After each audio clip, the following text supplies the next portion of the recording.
Welcome back to your second session for chapter 4, Programming with QBasic. In the session 1, we have learnt about the introduction to the QBasic programming, features, interface, as well as how to open, close and exit the QBasic interface. Today in this session, we are going to discuss about what is QBasic data and commands and operators which we use in QBasic programming. The character set. First, let us start with the character set of a QBasic. What is this character set? Characters that are used while writing a program is known as character set. Students, you all know, if I want to write a program, I need to use the alphabets, numbers, whatever are available on the keyboard. So in that, what and all I can use in QBasic programming, those are called the character set of QBasic programming. So here we can use the alphabets both in uppercase as well as lowercase, that is A to Z, and even the numbers from 0 to 9. I can frame any number using 0 to 9. And the special characters existing on the keyboard. You know what are the special characters we have on the keyboard, because since first standard you are using the computer, right? So all those special characters which are available on the keyboard, that can be used as a character set of QBasic programming. Now next, what is a data? See, this is very, very important because we should know what exactly is a data. Until and unless what type of data, what is a data, we cannot write a proper program. What is this data? A data is nothing but it is a collection of facts and figures that is entered into the computer through the keyboard. For example, I want to print my name. So I'm using my name to print, right? That is also a data. Suppose I want to add two numbers. So I'm using the numbers, right, to calculate the sum and print the output. That numbers are also the data. So whatever the information, the facts and the figures we are giving to the computer to get the desired output, that information is called data. We have two types of data, students. What are those two types of data? One is constant and the other one is variable. What is this constant and variable? The name itself indicates constant means the value which is fixed, the data which is fixed.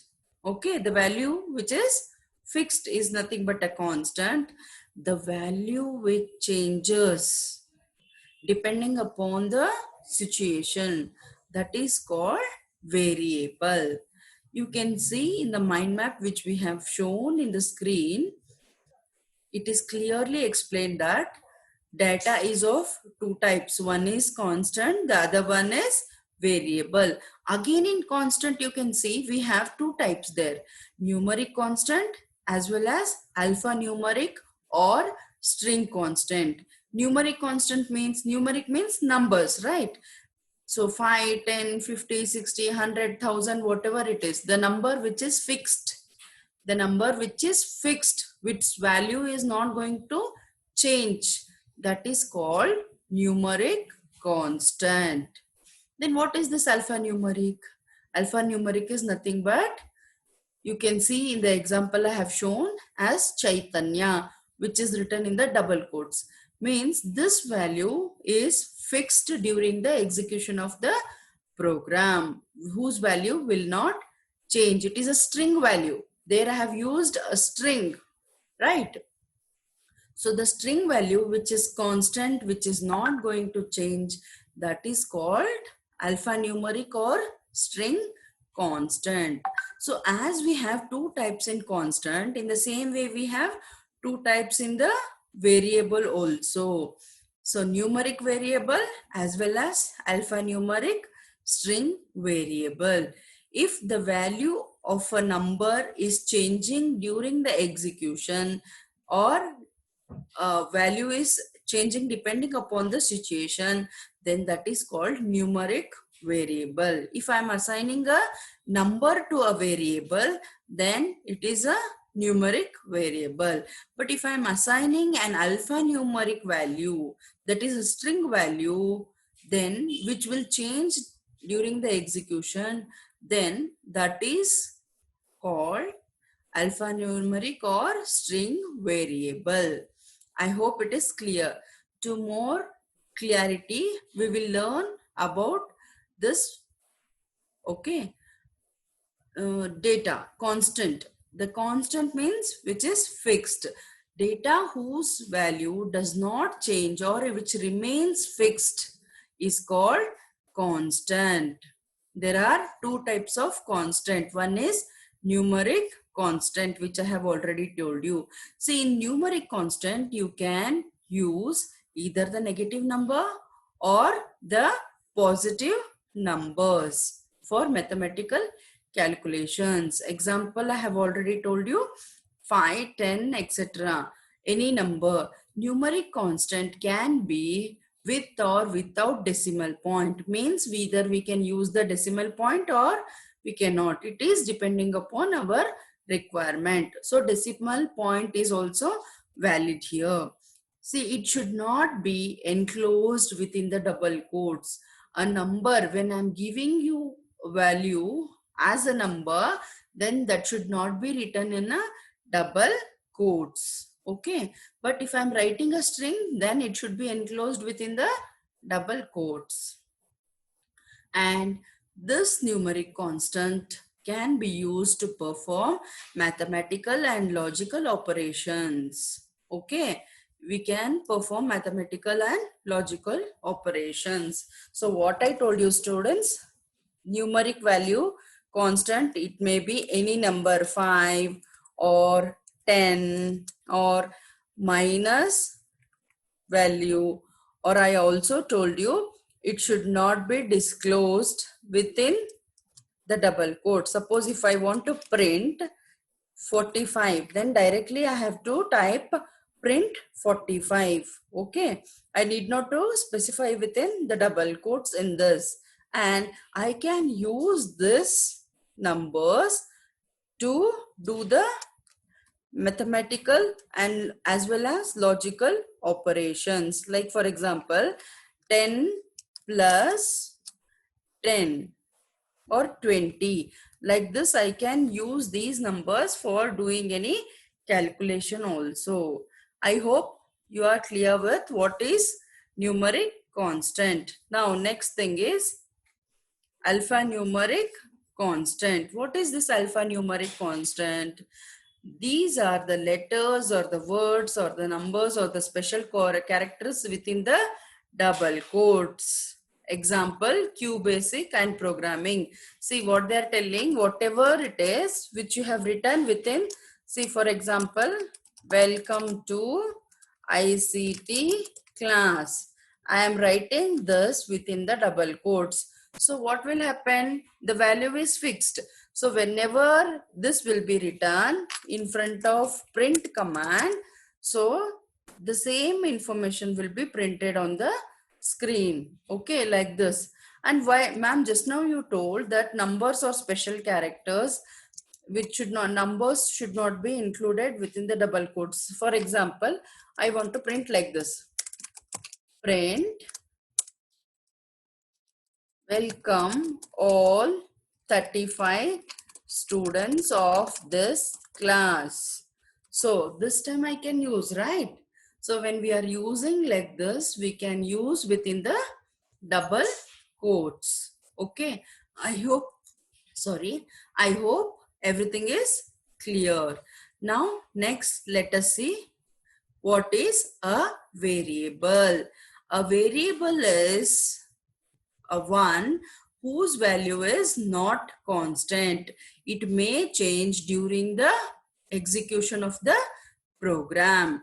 A variable is a place in the memory and it has the name and it temporarily stores the data. Here what will happen, you know, we will take the variable, for example, A, B, C, or sum, or name, or school name. Like this, we will specify the variables. These are the names for the variable, but we are not giving any value for this.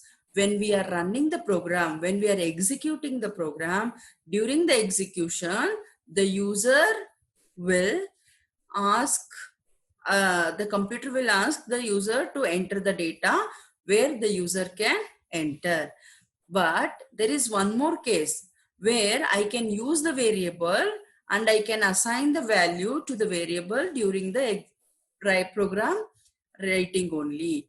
Both the things are available here. Okay. And why we are specifying the variable is, suppose for example, if I'm want to take a number, then to save that number, the computer will allocate some memory in the space, in the computer space, memory space. So in that place, when I enter the data, that information will be saved for temporary execution of the program. Location in a computer's memory which stores the values. Okay, variables are again of two types. What are those? There are numeric variable as well as alphanumeric or string variable. Then what is this numeric variable? These numeric variables are the variables that holds the numeric constant or calculation which can be used for arithmetic calculations. It can be an integer, long integer, single precision, or double precision variables. What are these? We will learn in future. Okay. Now you can see in the example A is equal to 6. Here A is a numeric variable. See, now I will show you here. B is equal to 25. What happened here? The variable B has assigned a value as 23. Now, here what I will do, sum is equal to 35. So, 23, or I will use 35. You can see now the value of variable sum is 35. Now, what I will do, number 1 is equal to 54, like this. Okay, so I can assign any number to the variable in numeric variables. Okay, you can see here x is equal to 10 plus 2 into 5. 2 into 5 is what? 10. So 100 plus 10 will be 110. So the output of x will be 110. Like this, you can even assign the expression. Like calculation also you can do using the variable. Okay. Now next thing, what is variable? That is alphanumeric or string variable. Here what will happen? The variable that holds alphanumeric constant which cannot be used for arithmetic calculations. See, when I'm writing some name or some text, can I do some calculation using that? No, we can't do, right? And how will we come to know, ma'am, whether we have to enter a number or the string value? That we will come to know using the dollar sign. Suppose if I'm assigning, you can see in the example I have shown, name dollar is equal to Sachin. Here, name dollar is an alphanumeric variable. In the same way, I will show you school dollar. So this indicates that I am writing a variable which is having a string value. Okay, here I will write Sri Chaitanya Techno School. See, the value which I have assigned to the school variable is Sri Chaitanya Techno School. And how did I specify that it is a string variable? By using a dollar sign. Okay, so any doubt, children, till here? No, right? Everything is clear? Okay. Now, next, there are some rules. when we are assigning or naming the variables. Okay, then what are those rules? Variable names can be maximum of 40 characters. I can take A, B, C, or I can take some, or I can take average like this, but that word length should not exceed 40 characters. A variable name must begin with an alphabet. Always the variable name should start with an alphabets only. That alphabet may be A, B, C, Z, anything, but it should start with the alphabet. Then keywords cannot be used as variable names. I told you in the session 1 that there are some keywords using which the QBasic program will understand that what it has to do. So those keywords cannot be used as the variable names. Okay. Variable name should not begin with the sign that declares its type or dollar. You know, I told you the dollar sign indicates that it is a string variable. So always those signs should not start from the beginning. It should be at the end only. Okay. I can't write dollar name. I have to write name dollar. Is that clear? Okay. Now, some QBasic commands we will see. Okay, I already told you about how to print a message, right? Now, other than that, we shall see some QBasic commands here. The first one is CLS command. Why do we use this CLS command? See, this is used to clear the output screen. Why we have to clear the output screen? Suppose, for example, if I am writing one program now, I can run the program and I can see the output. But after that, I will write the second program. But when you run that program, you can see the first program output also will be visible on the screen. And below that only your second program output will be seen. I don't want that to happen. When I run the particular program, only that program's output should be seen on the screen. Then we have to use CLS command. This will clear the screen, output screen. Then you can see only the existing program output on the screen. Okay.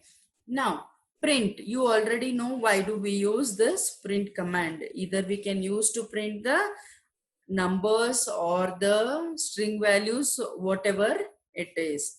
Okay, then what is this rem or remark command?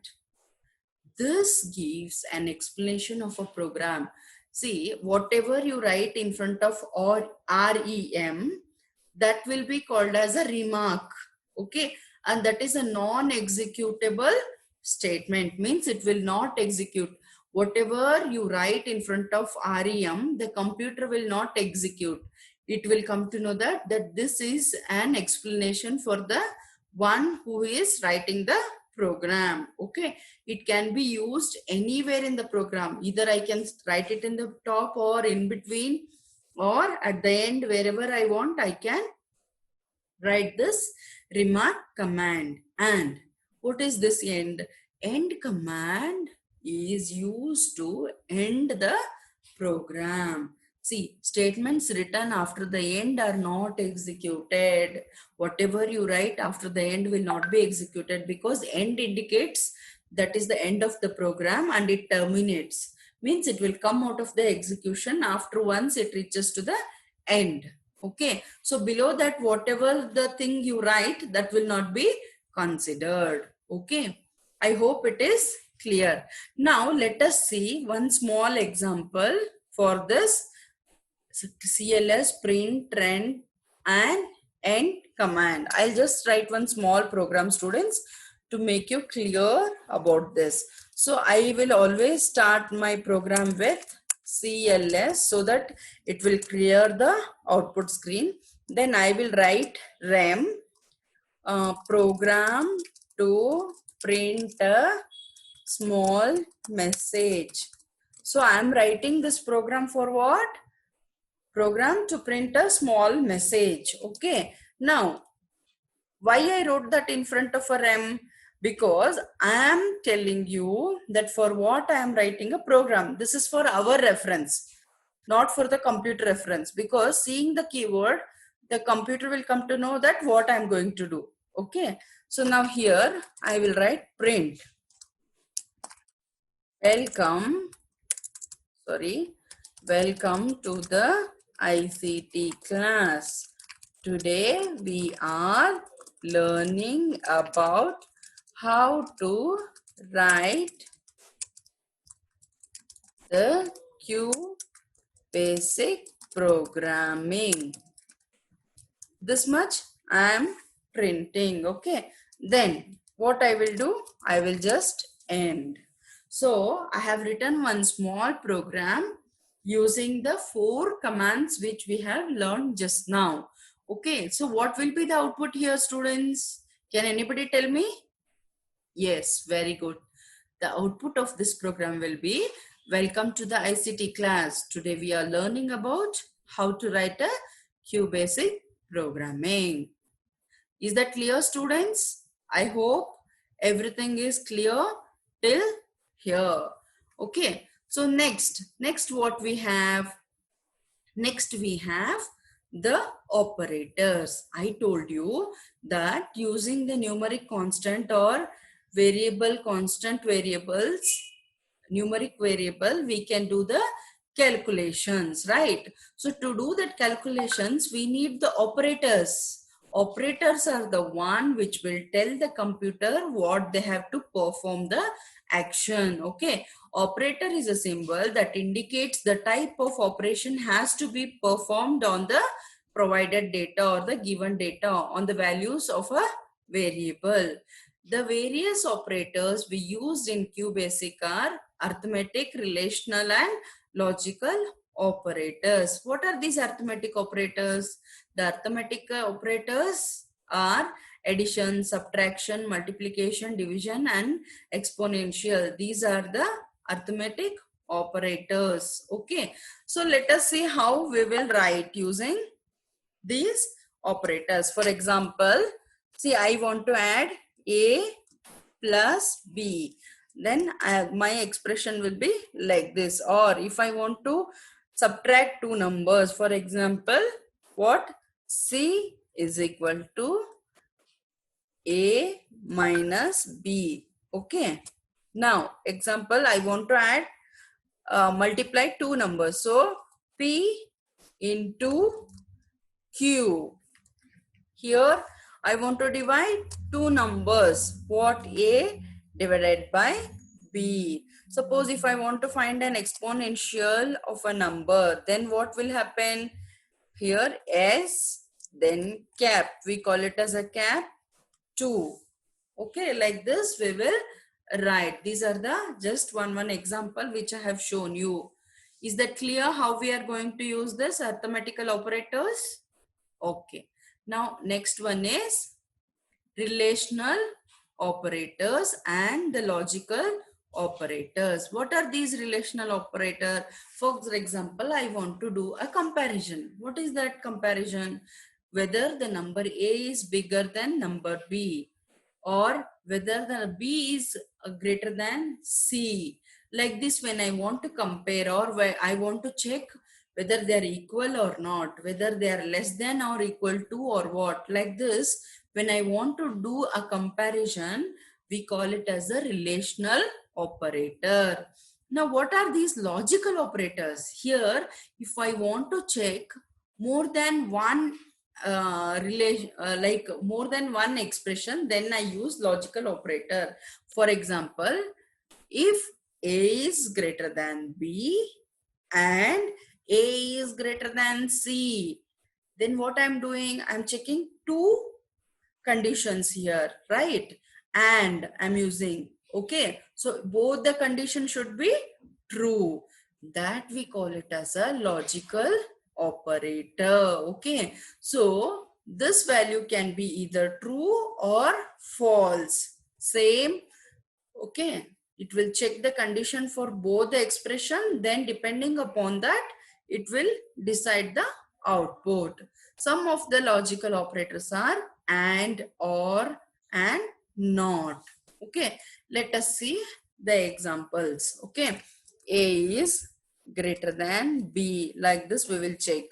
Okay, or C is less than D, or B is greater than equal to C. Means what will happen? B, either it should be greater than or it should be equal to C. That condition it is checking here. Now A is greater than B and A is greater than C. Here what is happening? Both the conditions should be true. So this is called logical operator. Here I am checking